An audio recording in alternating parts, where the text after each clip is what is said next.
Bonsoir les amis, bonsoir à tout le monde. C'est Marc Chancelier, coordonnateur national de la NGC. Aujourd'hui, c'est une grande joie parce que je viens aujourd'hui apporter la lumière avec des preuves à l'appui sur les accusations portées sur la coopérative comme Mibakat, qu'on attribue à son excellence Mme Fifi Masuka Saini, le gouverneur intérimaire du Douala. Je vous rappelle que cette coopérative appartient à quelqu'un d'autre et n'est pas liée à son excellence Mme le gouverneur, parce que si nous nous rappelons à l'époque, la coopérative en 2013 appartenait bel et bien à son excellence Mme Masuka, mais depuis son accession au poste de vice-gouverneur de la province du Douala, il y a eu une compatibilité. Il était dans l'obligation de remettre, n'est-ce pas, cette coopérative entre les mains, n'est-ce pas, d'une autre personne. Et jusqu'à aujourd'hui, le cordon ombilical est coupé. J'ai suivi aussi sur la presse écrite Prospérité Africa News et Congo Avenir. On a parlé que la coopérative comme Ibakat vient, n'est-ce pas, prendre Kimbansani avec Kambundi gratuitement parce que la procédure n'était pas respectée. Nous disons non. Cette coopérative, c'est l'unique coopérative qui travaille pour le compte du peuple. Cette coopérative qui joue un grand rôle dans la maximisation des recettes parce qu'elle paye régulièrement ses taxes, n'est-ce pas, et impôts, et nous avons des preuves de paiement que nous vous avons apportées aujourd'hui.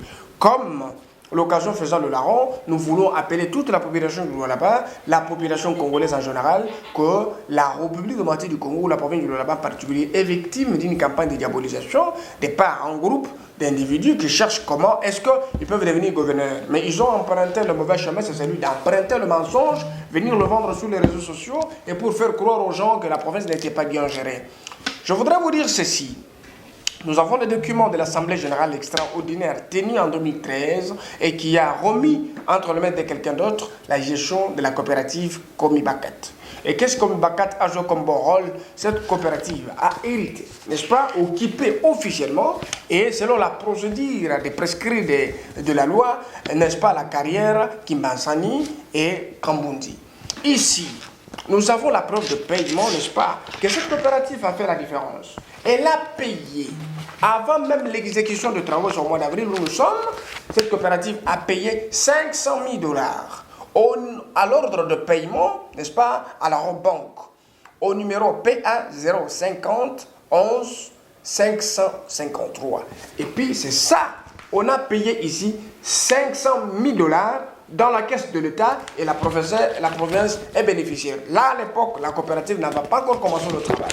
Elle paye la deuxième facture. La preuve de paiement est là. Au numéro de paiement PA 051 19 52. C'est ça, la deuxième preuve de paiement. Et nous avons encore, ça, c'est l'Intercite. Nous avons encore plusieurs preuves de paiement. Des grosses sommes colossales, des transferts, d'Intercite. Que cette coopérative continue, n'est-ce pas, à payer, c'est que justifie la transparence dans la gestion de la chose publique et le vouloir aider les institutions dans le processus de la maximisation des recettes. Écoute, ce sont des fausses accusations portées contre son excellence dans l'objectif de nuire à sa gestion orthodoxe, une gestion sous l'intérim qui est devenue un modèle pour plusieurs provinces. Mes chers amis, si la coopérative Komibakat fait des exploits, et aujourd'hui on enregistre plus de 10 millions de $ canalisés dans la caisse de l'État, ce qui est le fruit de paiement des taxes de l'État. Comparablement, n'est-ce pas, au communel, cette coopérative qui appartient à Tizaïnga, il a remis la gestion à son fils, Junior Tizaïnga. Junior Tizaïnga, à travers son père et l'autre son père, ont signé un contrat avec l'usine Thomas. L'usine Thomas appartient à un Chinois. Cet interprète chinois qui parle français au nom de Marco. C'est celui qui est venu faire ce deal et chaque fois on apportait 250 $ comme transfert et l'argent n'était pas canalisé dans la caisse de l'État. Le ministre Tizaïng a imposé, n'est-ce pas, à la société de déclarer 1000 documents par semaine et les documents ont payé 10 $ après de 250 $. À la CLC, à la division de mines. C'est une vérité. Vous avez même vu que les inspecteurs de mines se sont révoltés autrefois. Nous voulons voir cet argent a servi à quoi. Dans le même sens de la médiocrité, Madame Sarah, c'est une chinoise qui a signé le même contrat, mais la différence c'est qu'elle faisait le double de ce que Margot faisait. C'est 2000 documents par semaine. Comprenez dans quelles circonstances la province était en train d'être gérée. La troisième des choses, la coopérative Comioscope, qui appartient au neveu n'est-ce pas, de Tizaïnga, Eric Chissola, son directeur de cabinet, c'est son neveu, un membre de sa famille. C'est-à-dire la gestion de mine dans le là-bas appartient à la famille de Tizaïnga. Et Comioscope va déclarer 17 camions qu'on a interceptés qui faisaient échapper à la province 5 600 000 $. Cet argent n'était pas tracé dans le caisse de l'État. Et nous allons encore avec un troisième élément. Le même jour où on a intercepté 17 camions, on a découvert qu'on avait fait passer 170 camions dans le même circuit de la médiocrité.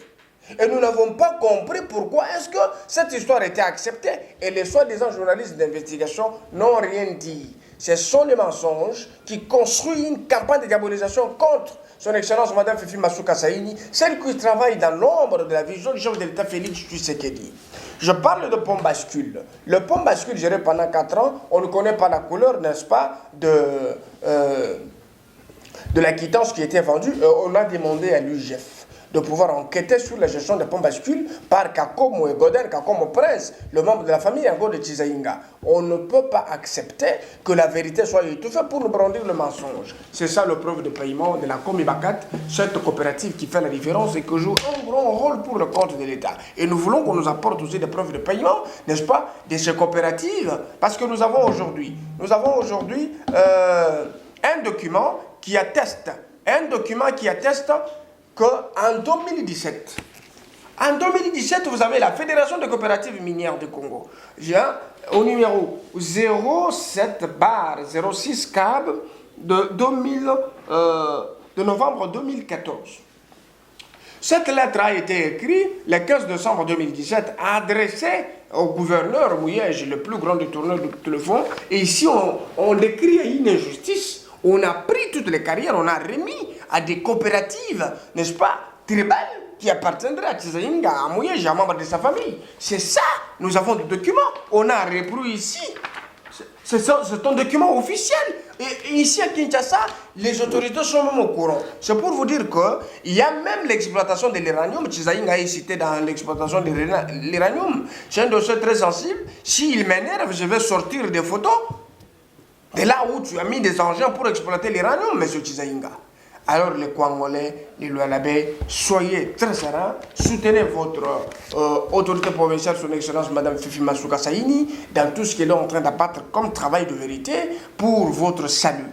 Construire les infrastructures implique la maximisation des recettes pour le financement de plusieurs projets. Je vous remercie.